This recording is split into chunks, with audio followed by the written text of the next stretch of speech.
prepared and presented by a pair of people. They're going to teach us about this Pasha, Neil Bleckerman and Bruce Kaya.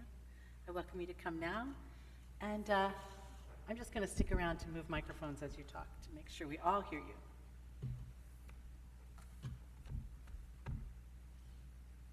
Thank you so much for being here to share your thoughts and teachings with us.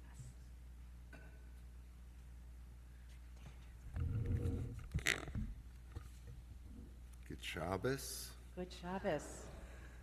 So as Bill mentioned, Rabbi Jonathan Sachs of blessed memory, who I had the honor of meeting and engaging with on economic justice topics, offered a commentary on this week's Torah portion, Shoftim. He quoted Deuteronomy 17:18, observing on the occasion of Queen Elizabeth's Jubilee year, that there's a fascinating detail in this week's Parsha about the king. As he, the king, presides upon his royal throne, okay, Please say a few things, we'll make sure it's good. the queen, the king, multiple wives, not good. You got it. Okay. As the king presides upon his royal throne, he must inscribe a copy of this Torah. This Torah, not his own, the way it was written originally, not the edited version. And keep it to himself for all time. He shall read it all the days of his life, so that he may learn to revere the Lord his God, taking care to keep all the words, not the ones he likes, of these commandments and these decrees, not considering himself superior to his people or straying from the commandments to the right or to the left. Then he and his descendants will reign along in the midst of Israel. So Rabbi Sachs comments that Shoftim was meant to assure the Israelites that their king would have humility, so that the highest in the land should not feel higher than the people, would not begin to feel superior, would not be or act haughty, would not accumulate horses, wealth, or possessions by means of this royal position, not accumulate wives, Ivanka, whatever. And let's pause there. Perhaps Shoftim offers highly personal political warnings for our times. Are we a nation of laws or men? John Adams implored his fellow citizens in founding our new republic to answer that we are a nation of laws, not men, not aristocrats, not autocrats, not bureaucrats, not companies. We are people. The law should apply to all people, places, and things in the young nation of the United States of America. Did our founding fathers invent the rule of law principle of we are a nation of laws? No. Torah is full of principles wherein the laws of God that God laid down are superior to the evanescent worshiping of idols, kings, autocrats, and others who would impose their will, biases, petty grievances, greed, and errant tribalism on other people. We know that Torah screams out to us, be a worthy nation of laws. Want proof? We've got Deuteronomy, justice shall you pursue. Exodus, the law shall be applied equally but fairly. Leviticus, do no injustice in or with the aid of judicial proceedings, neither lifting up nor putting down either the rich or the poor. Is the rule of law whatever the political party in power says or contorts it to be? I suggest that justice, fairness, and equality are permanently framed in Torah.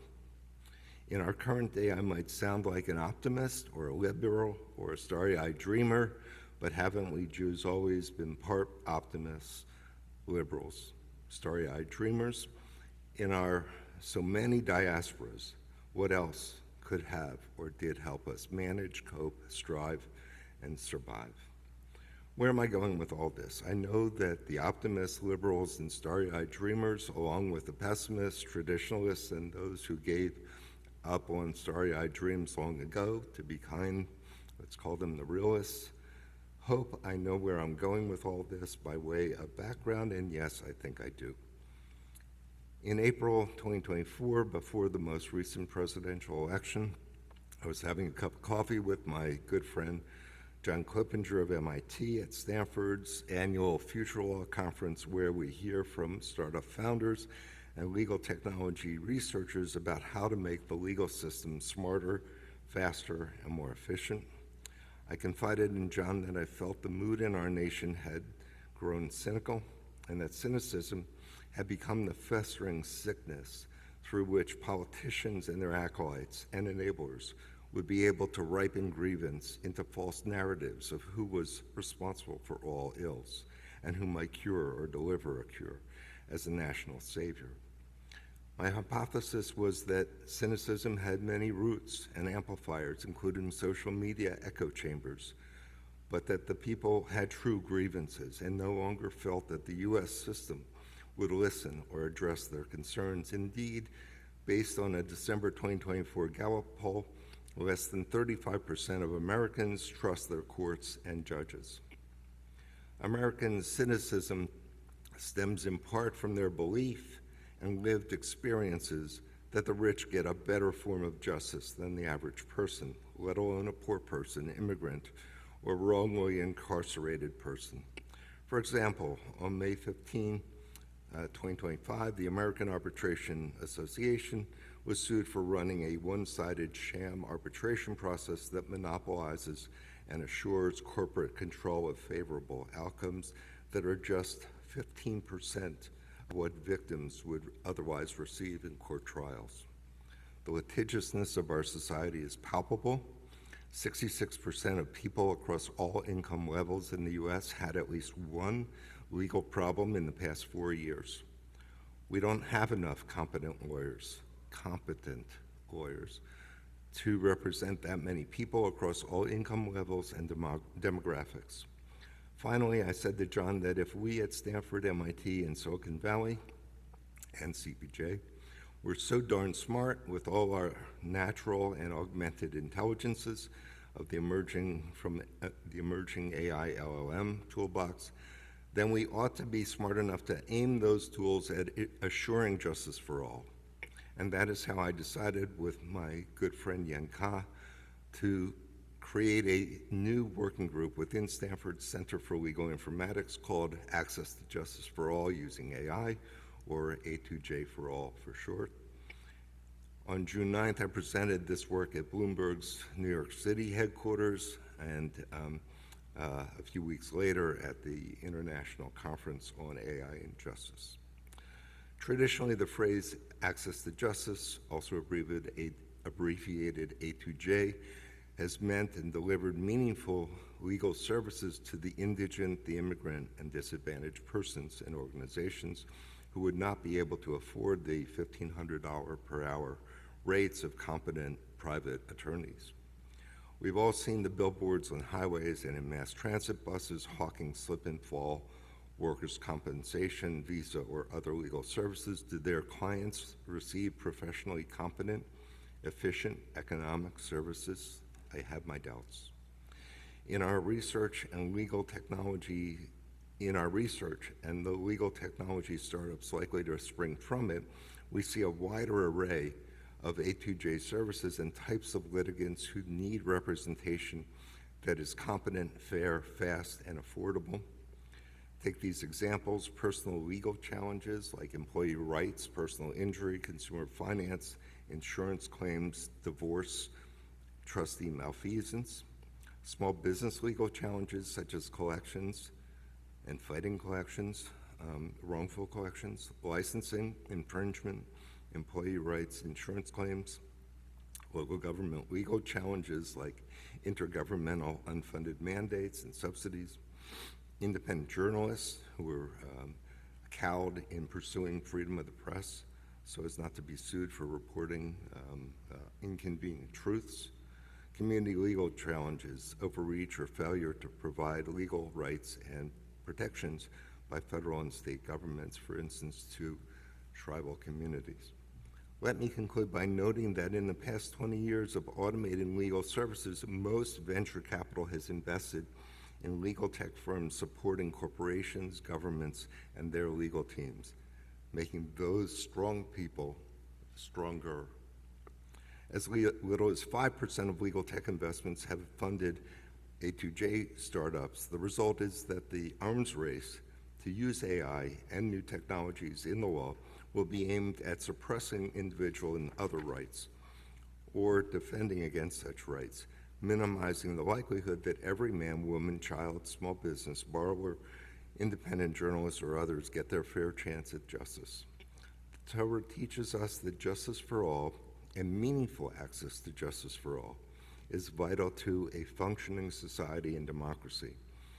At times like these, when the government, corporations, the entitled, and others are seeking to use or threatening to use the law against its citizens, we Jews can be bold, we can be creative, we can innovate, and we can be optimistic agents to call out and fix the imbalance of rigged, two-tiered justice, one for the rich and the other for everybody else. With meaningful access to justice for all, we can achieve peace in our nation and around the world. Thank you for giving me the time to share these thoughts and how we might address them.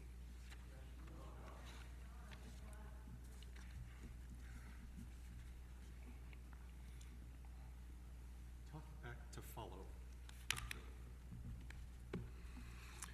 So we heard from Bruce about equal access to justice and how difficult that is today. I want to highlight something in the Chumash and bring it back in stronger support of what Bruce just said. So if we look on 1089, 17:1, it's you shall not, and this comes right after justice, justice you shall pursue, right? You shall not sacrifice to the Lord your God an ox or a sheep that has any defect of any serious kind, for that is abhorrent to the Lord your God. And this is one of my pet peeves in the Torah, this kind of thing about blemish-free animal sacrifice comes up a bit. So that's what I want to explore.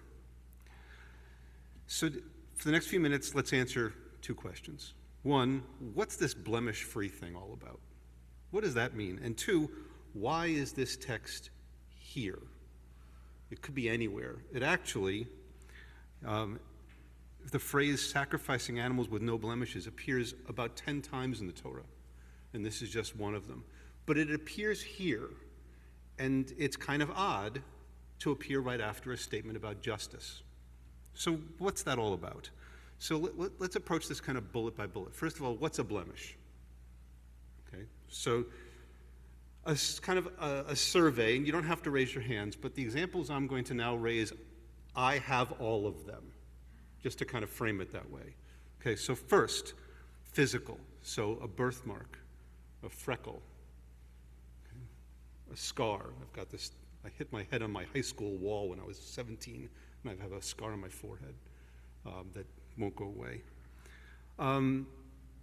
I got fitted for sneakers last week, and my right foot is a half a size bigger than my left. I am not symmetrical. My left eye droops a little bit, so I am not symmetrical.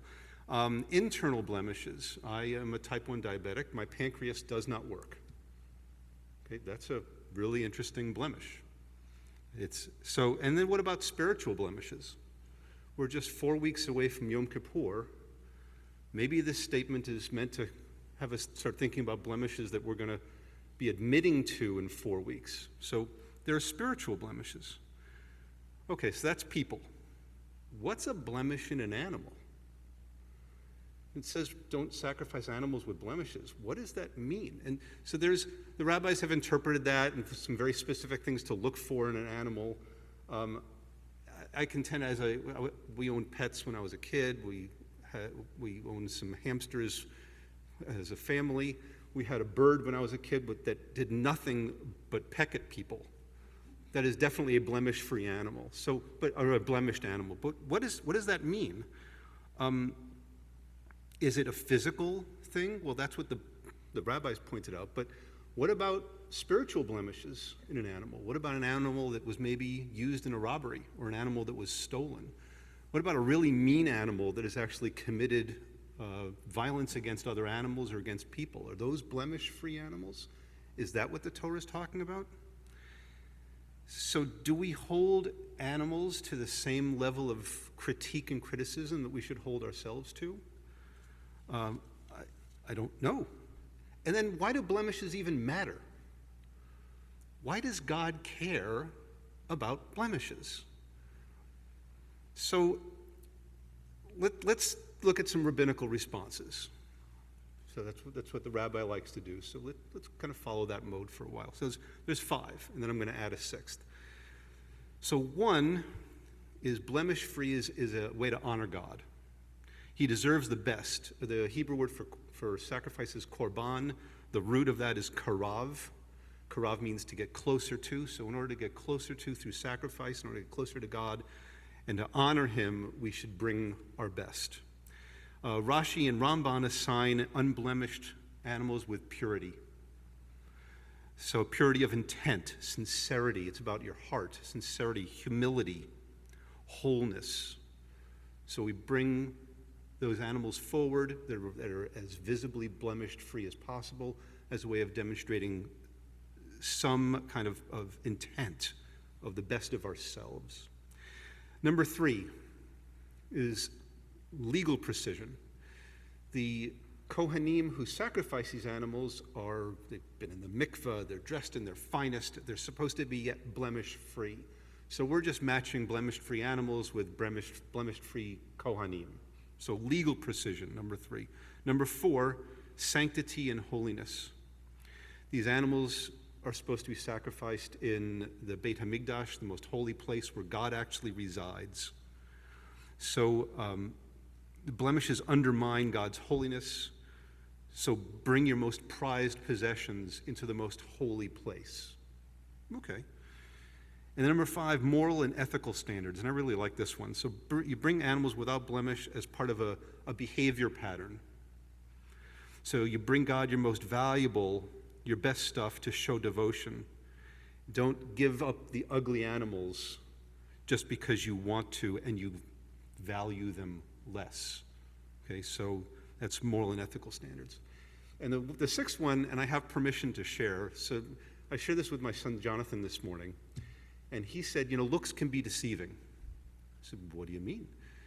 He said, well, the lean, muscular, perfect-looking animals are actually a lot less tasty than the fatter animals.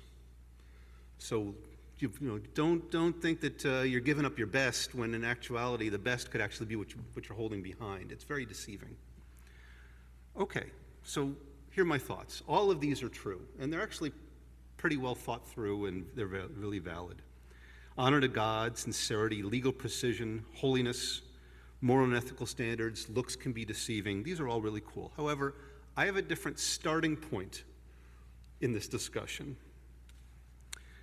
No person is without blemish. I'm hoping that when I was highlighting all these blemishes in me, you each, in your own way, identified something about yourself that you can admit isn't quite perfect. Also, I hit my head here when I was a kid, so I have a separation of my eyebrows. So there's another one. So I'm hoping that you can see that people are not perfect. And that's a pretty nice way to prepare for Yom Kippur, to at least admit that up front. And perfect animals don't exist either. The dog we had when I was a kid was crazy. And animals, I'm not an expert on farm animals, but I can't imagine that farm animals don't have scars. They walk around, they bump into stuff. They have to have some scars and nicks and cuts. Perfect animals don't exist.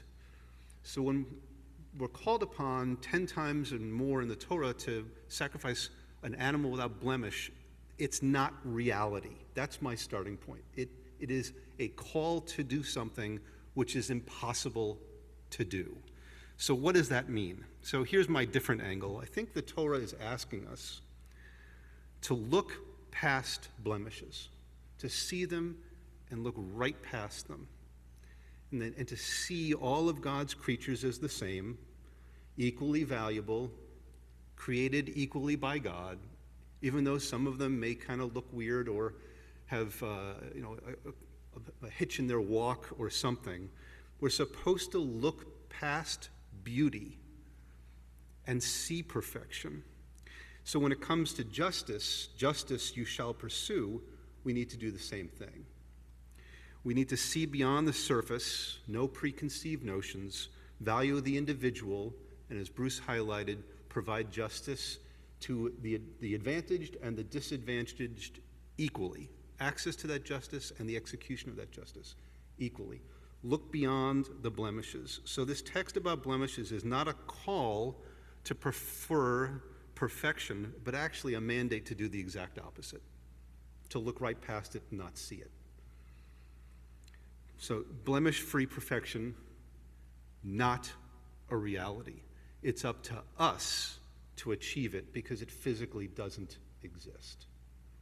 So that's why we're commanded to see beyond it at the surface, to see a blank slate, and starting with animals and then applying the same thing with justice to people. And that's why this text is here. So thank you very much. Good Shabbos.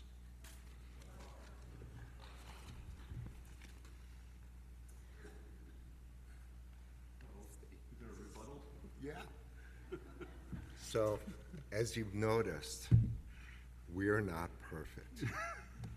And so we're not going to get sacrificed. That's right. Good job. Yasha. I don't want to say Yasher Koach, Neil and Bruce, Yasher Koach. Thank you so much for thinking about this parasha and teaching us about it. That's always a reading that has jumped out at me too. The great thing about Shabbat is we get to do Musaf. We have time for extra, focusing on holiness, looking inside, finding peace, and seeking to open our hearts to the divine. I invite you to join me as we find the right post-it note in my book. We are on page 184. The Chatzi Kaddish precedes the Amidah Musaf. And I'll begin. Yitkadal v'yitkadash Shemei Rabbah.